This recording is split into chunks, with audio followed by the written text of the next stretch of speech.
যাও যাও, বাড়ি থেকে বের হও। আর কখনোই যেন তোমার ওই পুরা মুখ না দেখি। সারাদিন শুধু শুয়ে বসে থাকা, কাজ নাই কাম নাই, খাবো কি আমরা? যাও, তোমার ছেলেকে নিয়ে এখনই বের হও বাড়ি থেকে। আর কখনোই যেন তোমাকে এই বাড়ি ফিরতে না দেখি। যাও, বের হও। ধুর, আর ভালো লাগে না এসব। এ বাড়ি থাকা যায় নাকি আর? সব সময় ক্যাচ ক্যাচ ম্যাচ ম্যাচ, এত অভাব আর ভালো লাগে না। আই বাবা, তুই আমার সাথে। যেদিকে দু চোখ যায় সেদিকেই দুই বাপ বেটা চলে যাব। বাবা বাবা, আমার খুব খিদে লেগেছে। দুদিন ধরে তো বাড়িতে কিছুই খাইনি। কাজ করে কোথা থেকে একটু খাবারও আনো না। এত দূর হাঁটিয়ে আনলে। এমনিতে আরো খিদে পেয়েছিল, এখন তো খিদে দ্বিগুণ হয়ে গিয়েছে। পেটে চুচোই টন দিচ্ছে। যেখান থেকে পারো আমাকে খাবার এনে দাও। আরে বাবা, তুই দেখলি তো, তোর মা খাবারের জন্যই আমাদের বাড়ি থেকে বের করে দিল। এখন তুই খাবারের জন্য ঘ্যান ঘ্যান করিস না তো। এই ঘন জঙ্গলের ভিতর তোকে কোথা থেকে খাবার এনে দেবো এখন? চুপ করে থাক, আশেপাশে খুঁজে দেখি কিছু পাওয়া যায় কিনা।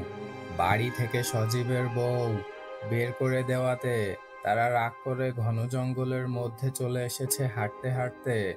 এখন তার ছেলে খিদেতে কাতরাচ্ছে, কোথায় যাবে তারাও জানে না। তারা এদিক ওদিক হাঁটতে লাগলো। হঠাৎ করে সামনে তারা এমন কিছু দেখতে পেল যেটা তারা কখনো কল্পনাই করেনি। বাবা, ওদিকে দেখো। ওটা একটা গুহা বলে মনে হচ্ছে না? ওর মধ্যে তো দেখি আলো জ্বল করছে। হ্যাঁ রে বাবা, দেখে তো একটা গুহা বলেই মনে হচ্ছে।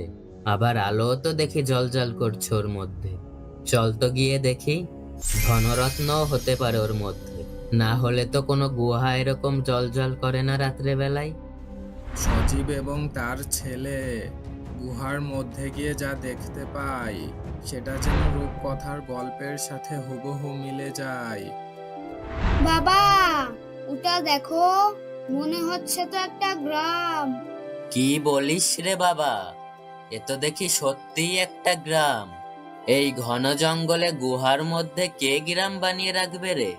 চল তো গিয়ে দেখি।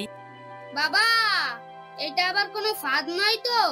আমাদের যাওয়াটা কি ঠিক হচ্ছে? আমরা যে গুহার দরজা দিয়ে প্রবেশ করেছিলাম, সে দরজা তো আর দেখছি না। পিছনে তাকিয়ে দেখো, ওটা তো দেখতেই পাচ্ছি না। আগে চল তো, অত চিন্তা করিস না। 2-3 দিন ধরে না খেয়ে আছি। আগে ঢুকে কিছু খাবার খুঁজি, দেখি কোনো বাড়ি থেকে খাবার দেয় কিনা। আর একটা গ্রামের ভিতর কি বা বিপদ থাকবে। চল তুই চল। সজীব এবং তার ছেলে মিলে গুহার মধ্যে দিয়ে হেঁটে সেই গ্রামের দিকে যেতে শুরু করলো। এটা যেন এক অলৌকিক দৃশ্য।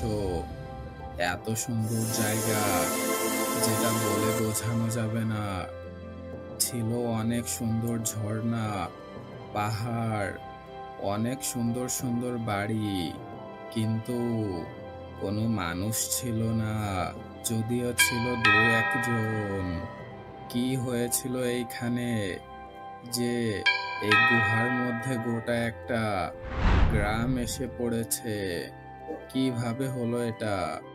এই যে কাকু, শুনছেন? আমাদের কি কিছু খাবার দেয়া যাবে? 2-3 দিন ধরে না খেয়ে আছি, খুব কষ্ট হচ্ছে। সজীবের ছেলে গিয়ে একটা বাড়ির দরজায় কড়া নাড়লো। সেখান থেকে বেরিয়ে এলো মোটা মতো, একটু ভয়ঙ্কর গোছের দেখতে একজন লোক। তারা ভেবেছিল হয়তো এখানে কোনো কাকপক্ষীও নেই, কিন্তু একটা আস্ত মানুষ বেরিয়ে এলো। তারা যেন একটু আশ্বস্ত হলো। কি বাবুরা, গ্রামে তো মনে হচ্ছে আপনারা নতুন। আপনারাও তাহলে নতুন শিকার হয়ে আসলেন। খিদে পেয়েছে তো? চলো চলো, এখানে খাবারের কোনো অভাব নেই। পাহাড় ভর্তি কেক, আবার আছে আমাদের কাছে রসগোল্লার বাড়ি। অনেক ভালো ভালো খাবার পাবে। চলো চলো, আমি নিয়ে যাচ্ছি। গ্রামের লোকটি ওদেরকে নিয়ে গেল সেই খাবারের জায়গা। সেখানে ছিল হরেক রকমের খাবার। কোনটা ছেড়ে কোনটা খাবে সেটাই তারা বুঝছিল না। ছিল কেক দিয়ে তৈরি করা পাহাড়, রসগোল্লার ঘর, আরো বিভিন্ন ধরনের খাবার দাবার, যা তারা এই চুপ ধরে খেয়েও শেষ করতে পারবে না। তারা দেখতে পেল ধনরত্নেরও কোনো অভাব নেই। অনেক টাকা পয়সা এদিক ওদিক ছড়ানো ছিটানো রয়েছে। এই গুহার গ্রামে কিছুরই অভাব ছিল না। বাবা দেখেছো কত খাবার, খাওয়া শুরু করো আর কিছু ভেবো না। কত খাবার, কেকের পাহাড়, আমি তো যত পারবো তত খাবো। তোমরা যত পারো খাও, যত ইচ্ছা হয় এখান থেকে ধনরত্ন নিয়ে যেও, কিন্তু বাবা তোমরা দয়া করে আমাদেরকে সাহায্য করো। আমরা তো এখানে ফেঁসে গিয়েছি, সাথে মনে হচ্ছে তোমরাও। দয়া করে কিছু করো। তোমাকে আর তোমার ছেলেকে দেখে তো অনেক বুদ্ধিমান মনে হচ্ছে, আমাদেরকে বাঁচাও। আরে আরে, আপনি এমন করে বলছেন কেন? এত সুন্দর একটা গ্রামের মধ্যে আপনি থাকেন, এখানে আবার কষ্টের কি আছে? আপনি বাঁচার জন্য এরকম করছেন? খাবারের অভাব নেই, টাকা পয়সার অভাব নেই, তাহলে আপনি এরকম করছেন কেন? তাহলে শোনো বাবা, তোমাকে পুরো গল্পটা খুলে বলি। এক সময় আমাদের এই গ্রামটা এই গুহার মধ্যে এখানে ছিল না, এটা ছিল বাহিরে। অনেক সুন্দর গ্রাম। সেই গ্রামে কোনো কিছুরই অভাব ছিল না, কিন্তু একদিন হঠাৎ করে নেমে এলো ভয়ঙ্কর বিপদের ছাপ। আমাদের গ্রামেরই একজন, যে কিনা আমাদের বিরুদ্ধে সব সময় থাকতো, সে আবার কি দেখি তন্ত্র মন্ত্র করে বেড়াতো। এমন একদিন সে তন্ত্র করে জাহান্নাম থেকে শয়তানের সাথে চুক্তি করে অমরত্ব লাভ করার জন্য আমাদের এই গোটা গ্রাম তাকে দিয়ে দেয়।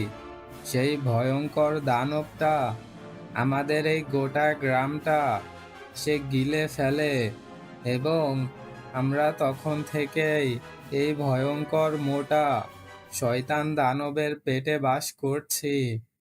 ও প্রত্যেকদিন একবার ঘুম থেকে উঠে খাবার খায়, সব কিছু গিলে গিলে খায়, কিছুই চিবোই না। এবং পানি খাওয়ার জন্য ওই পাশের কুয়াটাতে যায়। ওখানে কুয়ার মধ্যে গিয়ে পানি খেয়ে এসে আবার শুয়ে পড়ে। আমরা এখান থেকে মুক্তি চাই, বাইরের জগৎ আমরা দেখতে পারি না। শোনো, আমার কাছে একটা জবরদস্ত আইডিয়া আছে। কি আইডিয়া বাবা, বলো শুনি।